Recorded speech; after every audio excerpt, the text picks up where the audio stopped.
Joe, yesterday you said Saquon was making tangible progress. We didn't do a very good job following up. What does that mean? What's tangible progress for him? That's really tied more into the strength and medical in terms of the numbers they're looking at and where his body is compared to where it was in the past. So the tangible results right there really reflect on the numbers where they can measure things, directly with his strength, his recovery, all that stuff. So, there's sheets and stuff they go over all the time. I just kind of tell them, say, keep me informed in terms of where he is in the ramp-up process and, where you think he is compared to, last week, the week before, and things of that nature. So is there like a quantitative point he needs to get to in their eyes before they, clear him? I think it's more than just a point. I think with this we got to take the whole picture into consideration.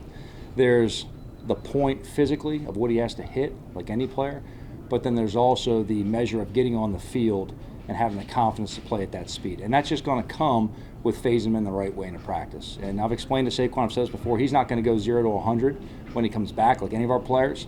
Blake will be out of practice with us again today, and he's not going to take every rep that he would normally take either. This is a situation we're going to get this guy phased in, Indy, some group work, limited teamwork, make sure that his body's in the right position to keep phasing him going forward.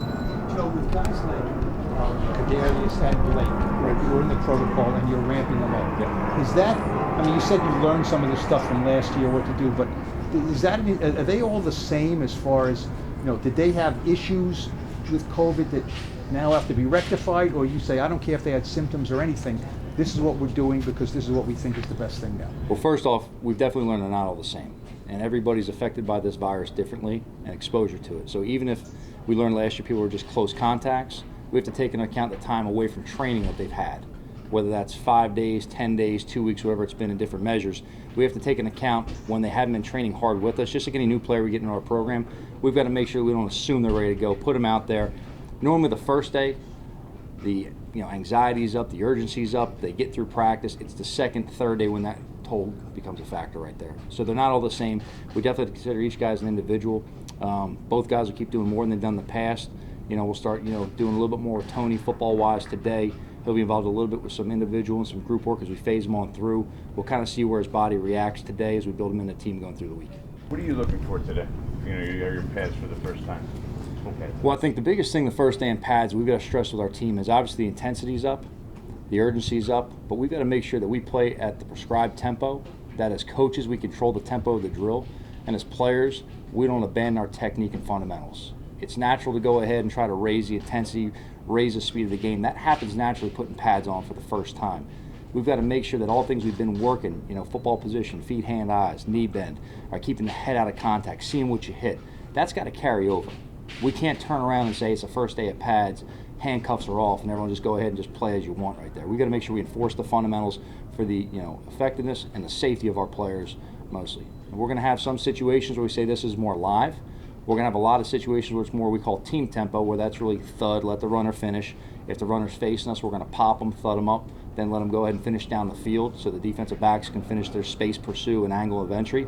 We're going to work that. What we're not looking for in team tempo is running back gets in a pile of defensive linemen and all of a sudden it just looks like a mosh pit and then no one else gets any work. We want to make sure the running back or receiver, whoever that is, continues down the field, gets as much work as he can on open field running techniques, and then everyone else can get their pursuit for tackling.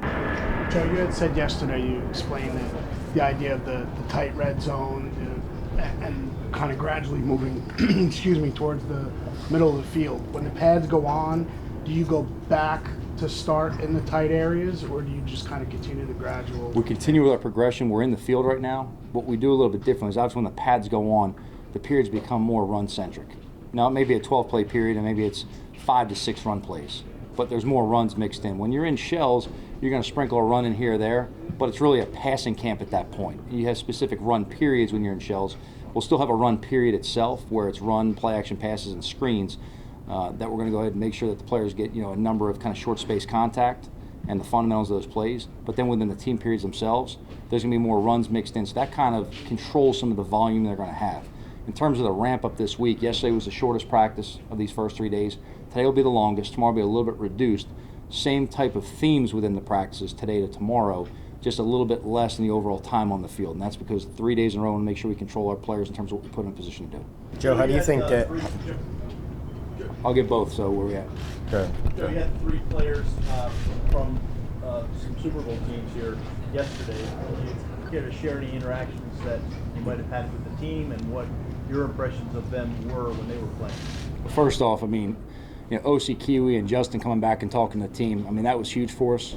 I've said from the beginning, this is a different organization. There is a direct connection between past players, past history of these teams, and the players who sit in these chairs today. It's important our players understand and have respect for the history that they, come after. They have to understand what's happened, the players who did it, and the culture and the standards that have remained consistent, all right, throughout those great times in this organization. Without going into direct specifics of what they said, I would just say that everything you could ever ask to be said to a team and need to be said, they covered, and covered very directly from a player's perspective. Very strong message. It was very well received. I've heard from a lot of players, a lot of coaches. I can say from my own perspective of the impact that had on the team in terms of understanding the standards, the expectations of former players. This is different. There's some organizations you kind of come and go. This is one of the different ones where the history matters. The history carries over. All right. In terms of former players coming back here, if anyone hasn't heard my voice yet, I hope they hear it now. I want them back. I want them here. I want them involved with our team. I want them here at practice. I want them in meetings. I want them around our players. I want our players to understand the pressure that they should have on them from past players who have achieved great things here. I want these guys in this program. All right. They were here before us. All right. The history of this program will go on after we're gone here. So I want them to understand that they are valued, they're respected, and they're important to the players who are currently on this roster. And our current players have to understand the significance those players played in establishing the culture here. How do you think Daniel Jones has done, and what are you looking for from him today? Yeah, look, I think, every player on the team right now at this point needs to keep improving on a consistent basis. Daniel's done a lot of positive things. There's no one player, there's no one position group, no one unit, all right, that's put it all together yet. At this point, we've all got to coach better and play better. So we're looking for significant improvement as we get through the basic camp, but that comes from daily, step-by-step putting together. I'm pleased with a lot of things he's done. All right. Obviously, there's things internally that we coach every player to improve on. Okay. Every player has something to do. We're far from a finished product. Look, at this time of training camp, you're going to see offense flash, defense flash.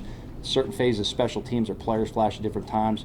You can't ride that roller coaster going high and low. You just got to watch the tape every day, coach the fundamentals, keep it consistent with what you're demanding of the players so they understand what they do on a daily basis, and just keep making sure we coach them well enough that they can improve every day. Joe, your Where secondary. was Kenny Wiggins yesterday? Is he out here today? He'll be out here today with the team, yeah. Joe, your secondary looks a lot different this summer than it did at the end of last year. Practicing against an improved wide receiving core, where do you think those guys are? James Bradbury, Dory Jackson, all those guys. What's your confidence in them right now? Well, I have confidence in every player in this roster, and they've got to come out and compete every day and keep improving that we can have the confidence going to game one, all right, that we can go out there and execute, put a plan together to win. But I'd say in terms of the way those guys work together, they've got a great rapport. They're very competitive. Our DBs versus our receivers, our tight ends, our skill players, that's definitely matchups that we're looking to go ahead and watch through training camp and see how guys measure up against each other.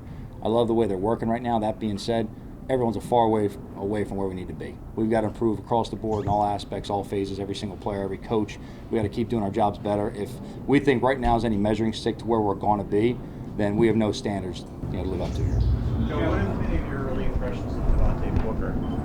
Yeah, I like the way every day comes out to work, improvement on his details. It's definitely shown up as he's going through, spring with us, training camp to this point. His conditioning's improved every day because of the way he's practicing and attacking every day. I'm very pleased with that. He's a fun guy to coach. I think he's a guy like a lot of these guys are waiting for the pads to get on because that's really where their game steps up a lot.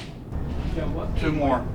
What made Mike Glennon the right choice for this team's backup quarterback? Unless I'm missing one, there's not an obvious staff connection to him throughout his career, and I feel like backup quarterbacks usually go somewhere they're familiar, and coaches usually sign somebody they're familiar with.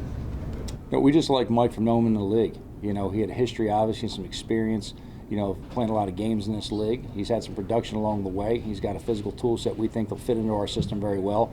We like his demeanor and his mentality as far as coming on in. We obviously looked at a lot of quarterbacks this offseason. He was a guy that was available and was a fit for us. So working with him, Clayton, Daniel every day, trying to get him as good as we can, and competition will sort itself out. What did Matt Pert show you guys last year in the reps you gave him, and then what do you want to see from him as he ramps back up in his second training camp now that he's building up to an NFL size and all that? What was the second part of that question again? Just what do you want to see from him in his second training camp?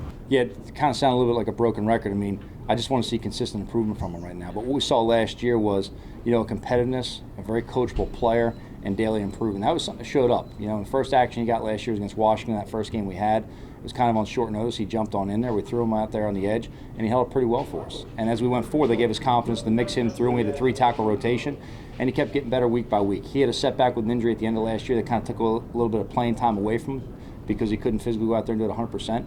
But we had confidence in him every game last year to put him out there when he was healthy.